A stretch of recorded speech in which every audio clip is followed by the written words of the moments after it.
Morning, my brothers and sisters. Welcome to episode number 148 in the Gospel of John. Today, Pilate is going to sit on his own judgment seat, don't we all? He's sitting on the judgment seat of himself. He's going to eventually judge himself by how he judges Jesus. So we're near the end of the Roman trial of Jesus before Pilate, which is to say, we're near the end of the trial of Pilate himself. Now, he's already been warned that he's sinning. He's already been informed that the Lord is granting him a certain amount of authority. It's significant and it's real, and he's terrified by it. And he's deciding what to do with Jesus in a couple of ways.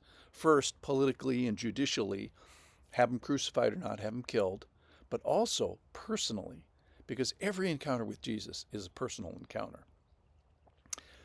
It's choose this day whom you will serve. Let's go to the passage. This is from John 19. I'm going to start in verse 12. From then on, Pilate sought to release him, but the Jews cried out, "If you release this man, you are not Caesar's friend. Everyone who makes himself a king opposes Caesar." So when Pilate heard these words, he brought Jesus out and sat down on the judgment seat at a place called the Stone Pavement, and in Aramaic, Gabbatha. Now, it was the day of preparation of the Passover. It was about the 6th hour, about noon.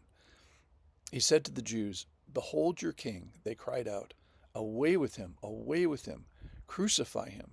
Pilate said to them, "Shall I crucify your king?"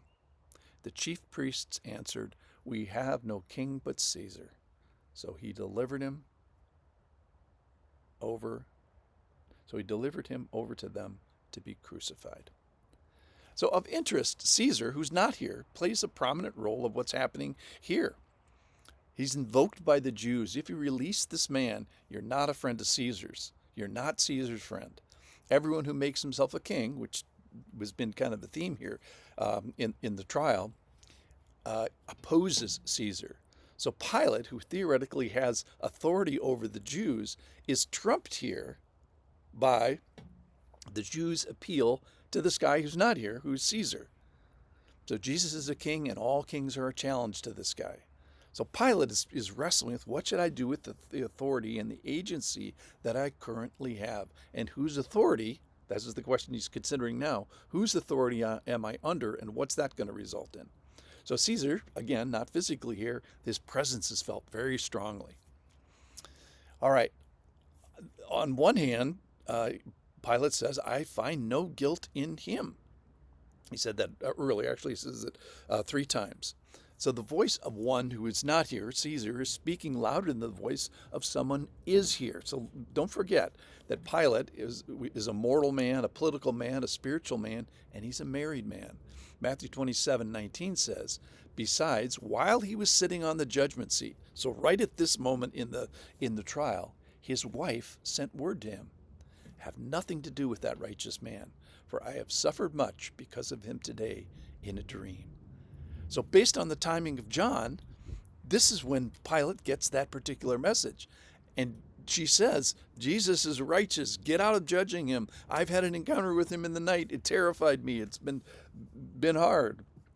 In a sense, I think she is advising him to get off the judgment seat for the one who eventually is going to sit on the judgment seat of us. Get off the judgment seat of Christ.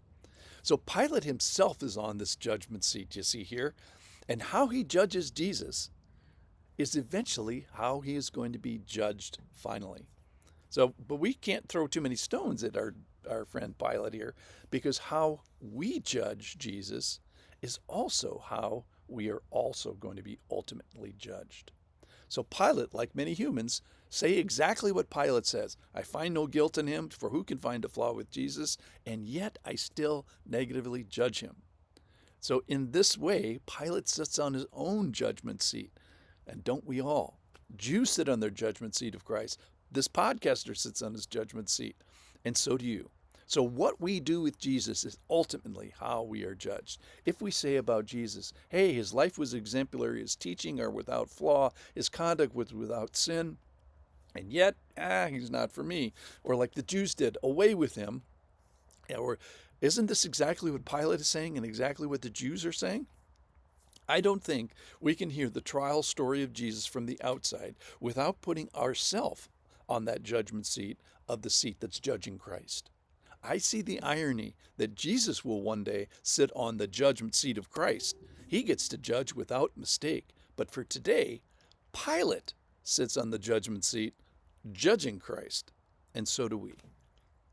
So are we like the Jews with manufactured testimony and hardened spiritual hearts, crying, "Away, away with him"? Or are we like Pilate, who cannot find fault and yet cannot do righteously with the authority that he temporarily has? So Pilate's judgment of Jesus gives us a template to assess our judgment of Jesus. Similarly, we've been given such agency to judge Jesus. Similarly, we have the same issue. What am I going to do with him? Similarly, we have the voice of Jesus, and we have the voice of others who also weigh into our judgment.